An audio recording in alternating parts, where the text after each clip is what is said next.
All right. Hello, everybody. Welcome back to Chai Together. I am your host and founder, Pratiba Day. You are tuning in for your cup of courage, hope, and imagination today. Literally a cup.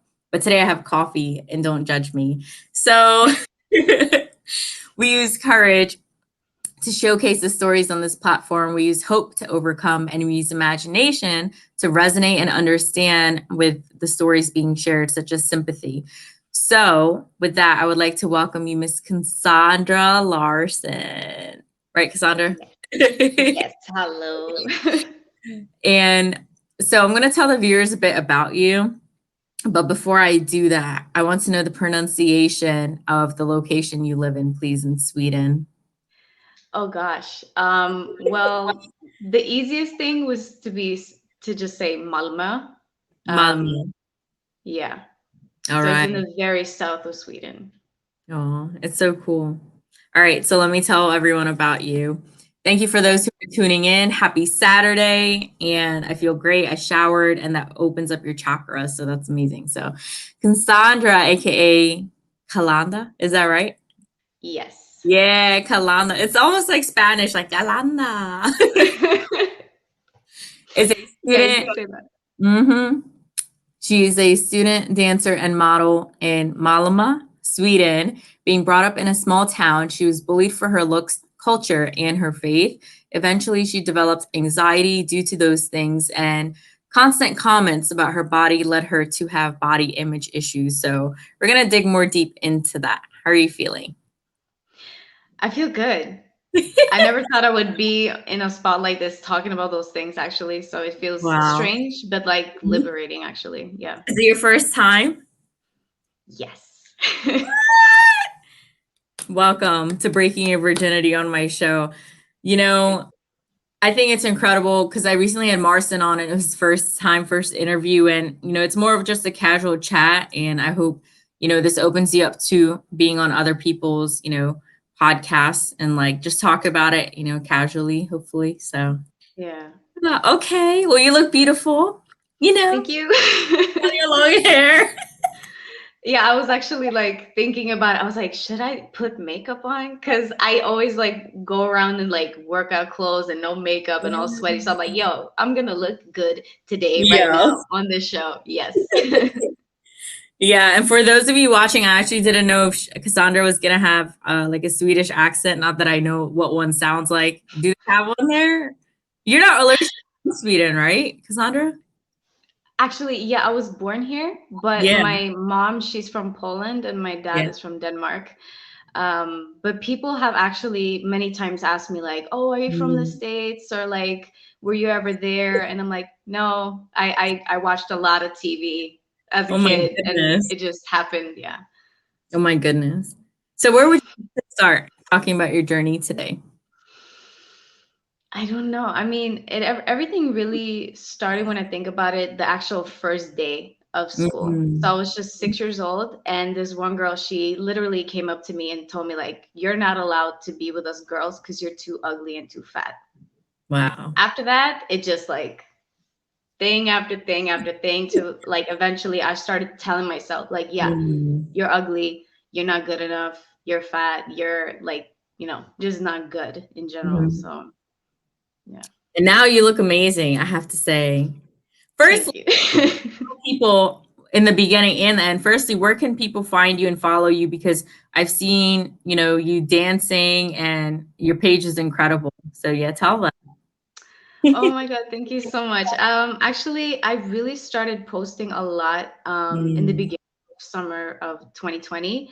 Mhm. I was in a really low spot, and I just felt like I need to have more courage, and Mm. nobody's gonna see what I can do or like myself, like my progress, unless I actually Mhm. put myself out there.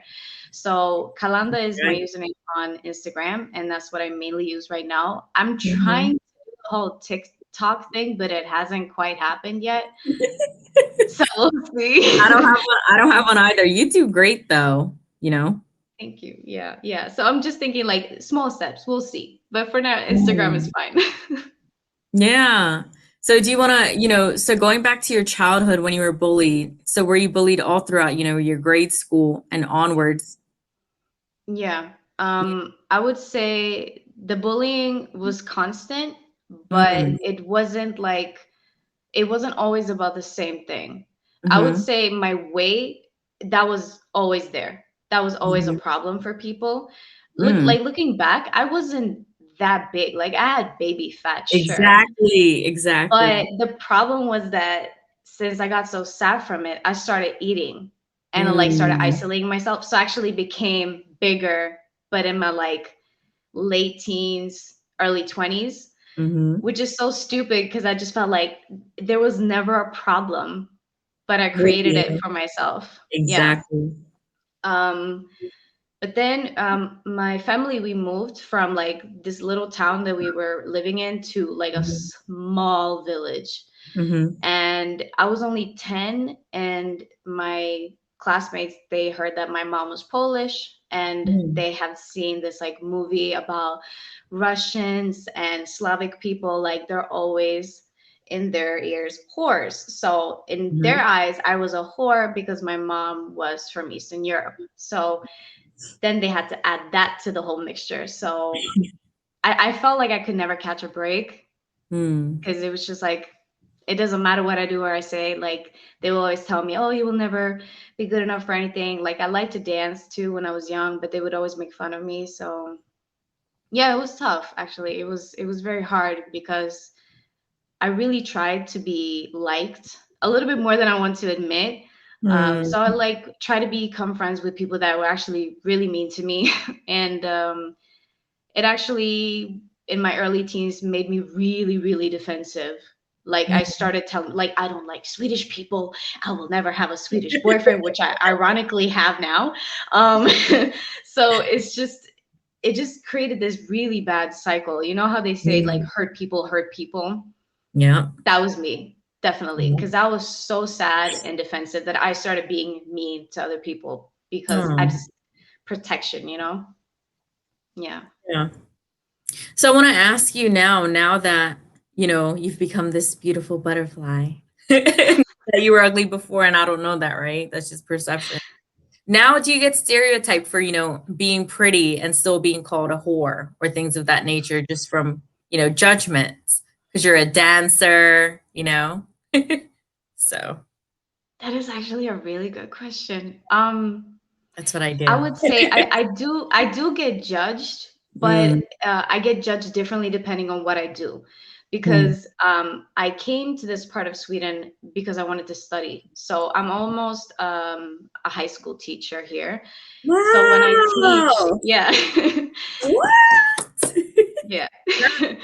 No. So when I go to a high school, the first thing is always like, "Oh, are you new?" Or like, "Can I help you to the classroom?" And I'm like, I'm teaching the class. Like they always think I'm a student. Even some of the employees, they're like, "Oh, can I help you? Do you need anything?" I'm like, I'm fine. Like it's not because I'm pretty short. I'm only 5'4". So people Yeah. always think like, "Oh, the big cheeks. I'm short and I'm friendly," so they think I have no clue. So when I Yeah. start teaching, they're like, "Oh, you're actually smart." I'm like, "Oh, thanks." Like. So that's a stereotype that I'm like maybe Mm. ditzy or dumb or naive. Mhm. And with the dancing, I feel like honestly, I put most of that pressure on myself because when you're creative, you're always your heart like toughest critic. Mm. But definitely when I started to like lose weight and get more fit and try new things, obviously confidence came with that. And Mhm. then people started saying things like, "Oh, you think you're better than us?" Like, especially people from where I came from that always Mhm. judged me. They're like, "Oh, you think you're so much better. Oh, you Yeah. did a music video. You think that you're la la la." And I'm like, is nothing ever good enough? Can't you just be happy for other people? Like, I really don't understand that. Mm. So, but my mom, she's always like, "It doesn't matter." Like it's fine. It doesn't matter. I'm like, okay, I'll try. But it's not that easy. But Wow. I think you know that yourself because I know you've been Mm. through some hard stuff, so you probably know what I'm talking about. So I recently was called a kid, that I look like a kid because I'm always in my book bag. I'm 5'1", I'm short, and I'm actually a teacher too. Oh my God. I tried to teach K through 12, but I'm mainly in elementary sector, prior COVID. Hmm. I was teaching abroad in Thailand. That's what led to my situation. But regarding to you, definitely see it for you. And I can definitely see how you've been, sheltered in the shadows to where people don't really know you or know what you're capable of because of those critics and the bullies. And now when they see, oh, she's actually, become something, she's flourished. And the fact that you're teaching high school, that's not easy. Everyone has their choice of, grades. Have you tested out the different grades before you chose high school or no? No. Actually, the Mm, reason why I chose high school was because I know that in that age, like you're mm, becoming an adult. But yeah. regardless of how old you are, your parents or your caretakers will never treat you or see you fully as an adult. It takes a long Mhm. time. So I really want to be that person that can, be there for them. Because sometimes you can just tell they have a bad day, their boyfriend broke up with them, or they didn't Wow. eat or sleep well. And I want to be that person that can treat them and talk to them as an adult and see, like, I Mm, know this is school and you're supposed to work, but I get what you're going through because I kind of recently went through it. Because I feel like they need that in that age because they're so fragile. Like, honestly, it's sometimes you see what they can do, but they like dumb themselves down and it's so sad. yeah, So that was me.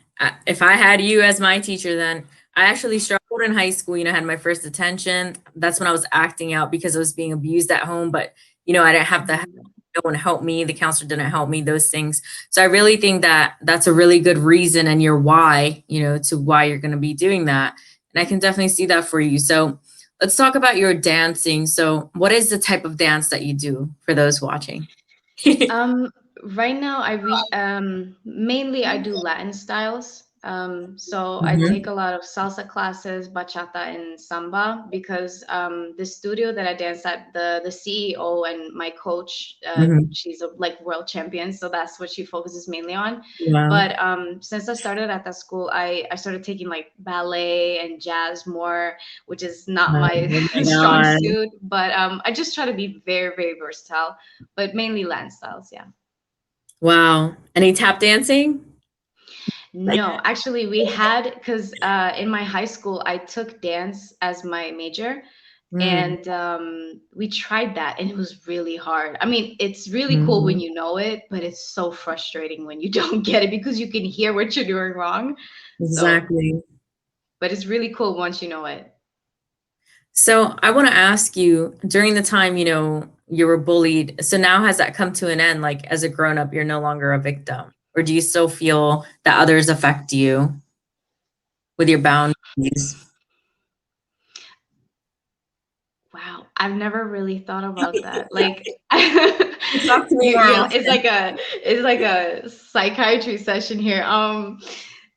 Honestly, I feel like it's still going, but it's the Mm, aftermath, and that's my own fault, right? mm, Because I can, especially when I have those bad days, I can tell sometimes by myself or the people that really care for me that I'm mm, bullying myself, and I feel like that would never have happened mm, unless I have gone through that. So I just put that pressure and call myself bad names. And then I'm like, why am I doing that? Like, I wanted to get out of that so bad when I was young, mhm, but now I intentionally place that on myself. So that's mm. something I think we all have to work on that, but I know that's a flaw. Like, I'm just human, I can't do anything Yeah. about it. So yeah. Yeah. So I want to ask you, you said this like a, psychiatry session. So have you ever been to therapy, as a child or ever? I tried. Mhm, Um, we actually in my church we have a deacon who's also mhm, a psychologist, and there wasn't anything wrong with him or our chemistry. I honestly feel that I wasn't ready at the time because mhm, I went there and I was super happy and super relieved, but the problem was that the next time I had such anxiety because I could tell that he could see the problems and I was really not ready to hear it or do anything mhm, about it, which is really mhm, sad. But then also, again, the summer of 2020, I went through a lot of stuff. So I actually reached out to my university's like student health thing. So I mhm, was really irritating the people that worked there because I was always on the phone with them because of distance. You couldn't go there, so I was like, "Do you have time? Can we talk?" So, yeah. Did they have one specific counselor like you had permanently or no at your school? Yeah, actually, the first time I called them and we talked, they listened to everything I had to say, and I'm really honestly grateful because the woman was like, I think that the things that you're going through is not my specialty. So Mm-hmm. even if I would want to talk to you, I think this person would suit you better. I talked to this other woman and I felt like she gave me good tools and perspectives that I wasn't really prepared for, but she Mm-hmm. wasn't too pushy, and that worked for me. So we talked the whole summer, and I felt like that helped. I wanted to go back in the fall, but I was like, you know what? I think I'm fine for now. And if I was to need anything, I mean, there's nothing that's gonna stop me or them telling me like you're not allowed. So. Yeah. No, therapy is definitely ongoing. I recently thought of going back myself. I completed 9 months of it, but there's different aspects such as Reiki. I'm a Reiki practitioner as well, and that's something I Mhm. more of on myself before you could do on others. But that's another way to get trauma out of your body. Hypnosis, I haven't tried that, but I know people who do. And it works. I believe there's different levels. They have, the talking therapy, which is psychotherapy, right? And they're okay, so you've done that, but now you need to do something else, something more to really get it out of you, right? But sometimes that's enough for the person. It's like you said, wherever you're at. And Mhm. you mentioned your faith. So tell us more about that, your faith. Yeah, yeah. Mhm. So since my mom is Polish, it kind of comes with the nationality that you're Catholic.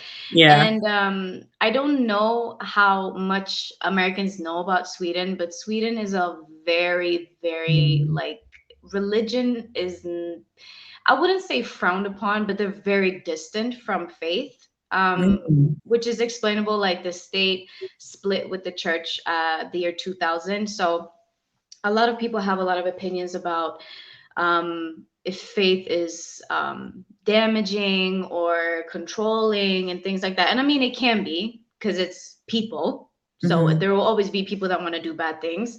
Yeah. Um, but I think it was just that people didn't know. Maybe they went to church for like a wedding or a christening or something like that. But the fact that I started going to church, for like Sunday school and things Mm. like that, and actually knew things about my faith, and I was open about believing in God, it was a big problem because people saw me Mm. as like weak.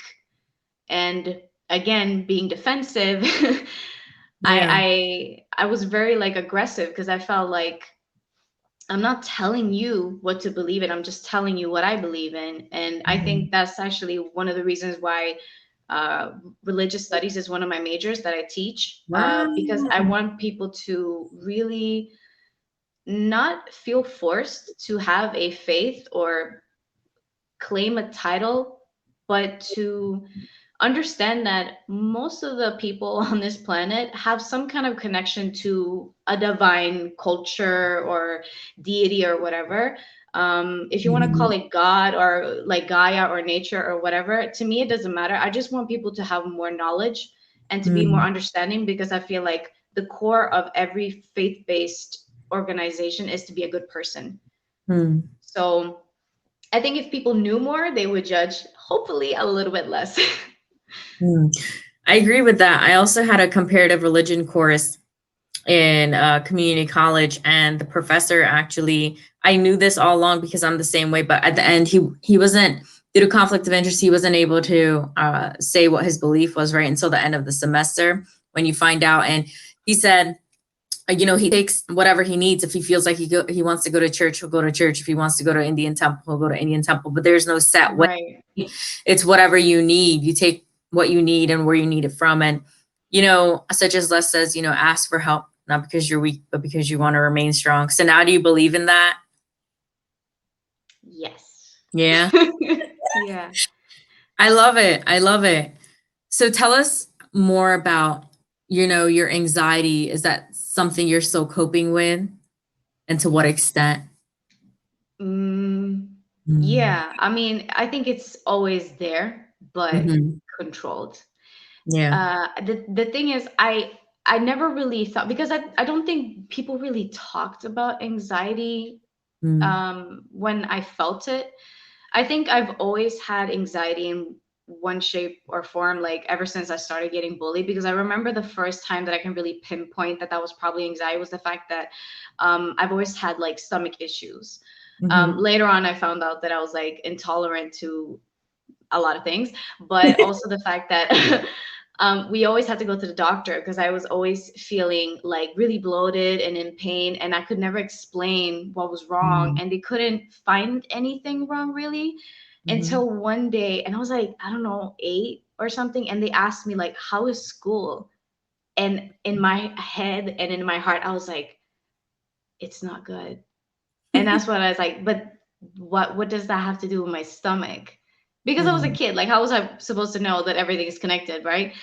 And then in high school with the whole body image thing, and since I was dancing like pretty much Mm-hmm. every day in high school as well, it just became this thing of like, I don't want to eat before going on the bus in case I get sick. I don't want to eat too close up to a show, or like forget about taking tests, going on a flight. Like still to this day, if I travel, I am not eating anything because I get so nervous. Mm-hmm.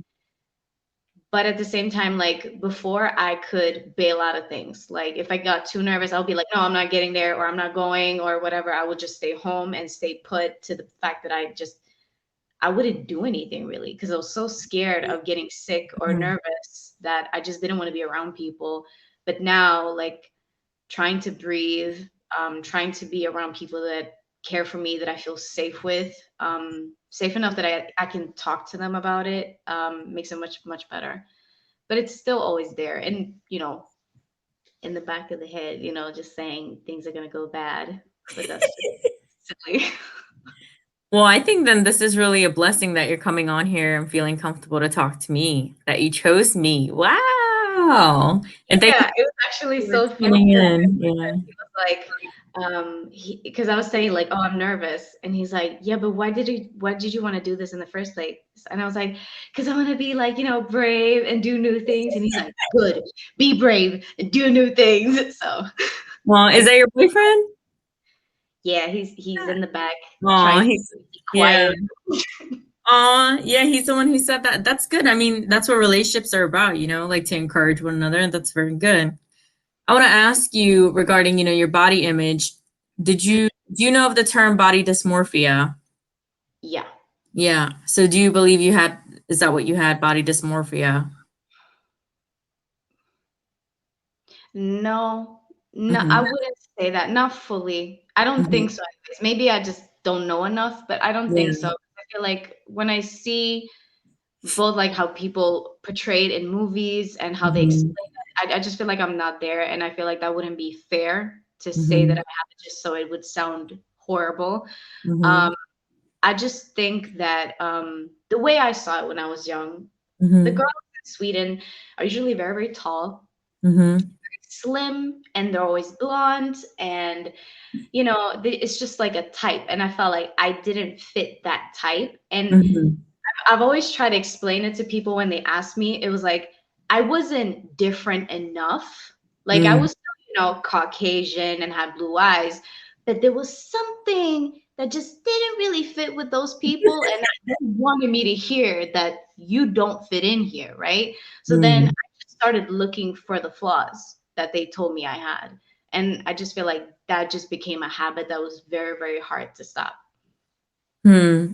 Yeah, because I myself had body dysmorphia for years due to my stretch marks because I had puberty early, but it was to the extreme where I would obsess about it. It's actually a somatic symptom disorder. It's under that. And it was where I feared it. I would just think about it all day. And I was very paranoid about someone seeing me in my skin. But I was just a kid, but it's adults and family members, other people who made it seem as if I have to hide in my own skin. Abuse can Mhm. start at a young age, but for you, it was more so a comparison to other females at a young age and not fitting in to what you are. Like you are from Sweden, but you don't fit in that the specific type, slim, tall. Mm. But I have to say that you are different. You do stand out. And, that's why you have a story to tell, because you are different than all those other people. They're not able to differentiate themselves with the body. Oh, you're smiling. But Stop, you're gonna make me personality. cry. Yeah, and your personality, like, there's people born, without limbs or without things that other, normal will be considered normal. Like there's a lady, Jessica Cox, I believe, and she's the first pilot who flies with her feet, and she doesn't Oh fear. wow. Yeah, it's in a movie called Dreamer with Lisa Nichols and a few other people, and she's the first pilot who flies, a helicopter with her feet. And her family was afraid, but she's not afraid. But for you, I have to say that you taking the teaching route, I feel is it is brave, like it's very necessary. And for them to have you as a teacher, and that you've gone through bullying, and that someone can come to you and you can know, what they're going through. I feel like you have to go through it in order to relate fully. So that's really important. Yeah. I want to ask you about your dancing. So is that something you still want to pursue as you become a teacher? Is that a hobby of yours? That is, I think about it a lot because actually, Mm. like my students ask me this because they found me on Instagram. And it's just the thing is, when I started dancing at the studio I'm at right now, it just Mhm. started with me like jumping in for another girl for her Zumba. And then eventually the Mhm. CEO contacted me. And then it just like became more classes, more projects. Do you want to be in this? Do you want to do that? So I would not have known at all that things would Mm. be this way. So I'm just thinking the reason why I love to dance is because I like how it makes me feel. Mm. Because when I wasn't confident, it would be that place where I felt like this is somewhere the real me, but it hasn't like bloomed yet, you know? No. So I feel like I will never really stop dancing, but I don't want to have it as a goal to be professional or anything because then I feel like it will remove why I do it.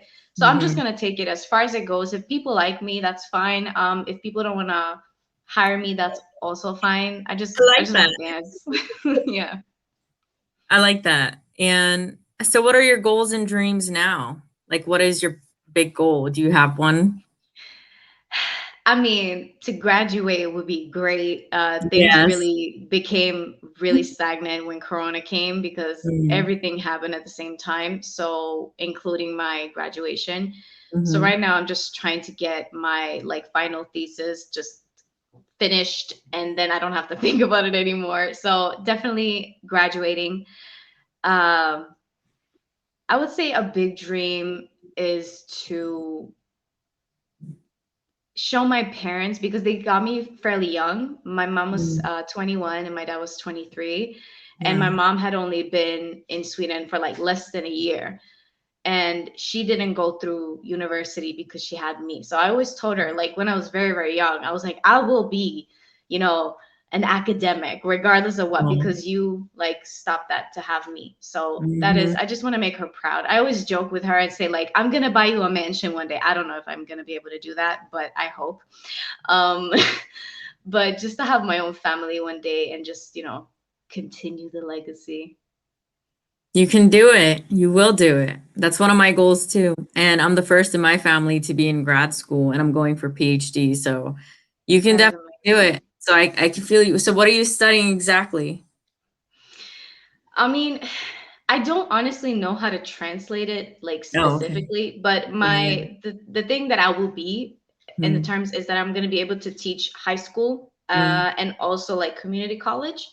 Oh, And wow. my majors are history and religion. So those are my two subjects. But for now, everyone is affected by Corona, obviously. So when I do teach, I try to teach as much as I can. So sometimes they need Mhm. like a sub for, I don't know, like social studies or English. And Mhm. even though that's not my subjects, I really try to just read up on as much as I can so I'm at least helpful because I just don't want to be there and make them feel like I'm babysitting them. Like if I'm gonna Yeah, be there, I want to be helpful. that's how So I am. Yeah. Yeah, because I sub too. I used to. And so one thing I want to ask, you said your thesis, so it sounds like you're doing a doctorate possibly, right? Because in It's a master's college, degree, yeah. master's, okay. That's intriguing because I know for the States, I believe, in order to teach college level, you have to have your doctorates, required a PhD. But in Sweden, it's different, right? I don't really know. Mm, I think you have to have a doctorate to teach college, but like mm. community college is a Oh, little okay. bit different because the people are going for their GED. So it's pretty much Mm, the same. It's just that the ages are a little bit different. I see. I see. Yeah. So, yeah. So, what else did I want to ask you? Is there anything else you want to share? Um, I Well, can't think of anything. I feel like I was like, you what's your asked a good age? question. Yeah, what's your age? Am I supposed to be that lame person that's gonna say guess? No, just tell me your age. Because I'm 26. I'm turning 27 this year. what? Wow, I just turned 28, so I'm a bit older. But yeah, But that's just by like a year. That's nothing. yeah. I find this to be incredible. Like I think it's really great, that you're going to be working with kids and dancing, like you're doing it. So, do you want to stay in Sweden long term? Is that something you want to do too? For now, I feel like I don't want to answer that question because I was so the funny thing is like when I was in high school, my only Mhm. goal was to get out. I'm Wow. like, I'm not gonna stay in this country. I'm gonna go as soon as I can. Like my plan is supposed to go to the States. Like I even got accepted Mm. to Long Island University. Uh What? yeah, but I wasn't able to go because you guys tuition fees are insane. So yeah. Yeah. Yeah. So but the thing was like I think the reason why I felt that was because I hadn't been in enough places in Sweden yet. Like the Mm. city that I've been living in for the last like 5 years is very, very, very multicultural. And I feel like Wow. that's what I needed, like a change of scenery, like a bigger city where people are from everywhere and it's okay. There's food from everywhere. There's like I don't know. We joke about it and say like it's hard to find a Swede in Malmö. It's like it doesn't happen because everyone's from Mm. somewhere, and that's what I'm comfortable with. So I don't know. I right now I feel like Sweden is pretty okay. But yeah, Wow, that sounds amazing. That's all you need. Sometimes it is environment because I remember when I moved away to Thailand, I was looking for a new beginning, a new environment, right? But yeah, I didn't know that I can also, at the time I hated America. Now I don't because I lived overseas and I learned that there's so many opportunities and I'm so blessed to be in this country. And I've yeah, like over there, it's way poor, it's third world. And I'm just grateful that I'm a US citizen. But the fact that yeah, you get different foods and diversity, like the city, it's very important because you don't want it to become mundane. You want to keep exploring and experimenting new things. But yeah, yeah. it was amazing having you on here. Thank you for sharing, Thank you.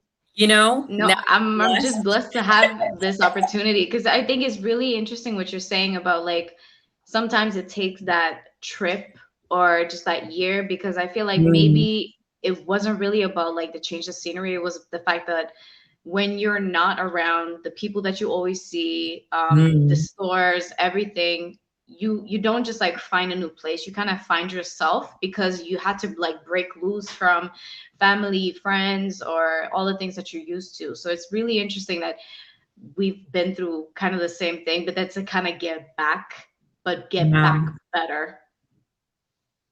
I love it. Do you have a favorite quote before you go? um, Yeah, well, it's not really I mean, it's kind of a quote. My mom, she said last year when I was going through it, Mhm. she asked me like, do you know how you eat an elephant? And I'm like, Mom, I'm vegan. I don't eat meat. What? She said, piece by piece.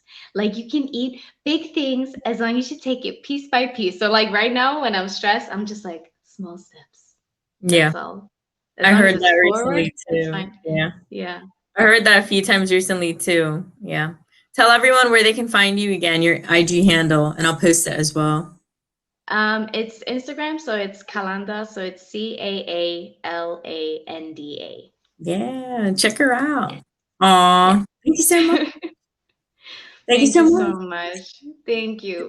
Bless your heart. Bless your heart. Bless our hearts. We're as teachers and just, want to help people. Yes. If anyone's honestly watching that's thinking about going into education, please do. Mhm, People mhm. need us a lot. So Yeah. I was going to, if I didn't, take the entrepreneurial route, I was going for school psychology. Yeah. that's Right amazing. now I'm in grad school for marketing because it's more aligned with, business, but I Yeah, to give back to kids. That's more to talk on, but everything I do, it is, to help kids. The goal of C.H.A.I Together is to provide education globally. And, small steps, like you said, so I'm working towards that. How can I monetize to where I can do it to that level? So, oh, thank you so much. I'll let you get back to your day and then I'll text thank you. you. Yes. I'll Yeah. talk to you soon. Aw, yeah. Stay beautiful. You too. Bye. Bye.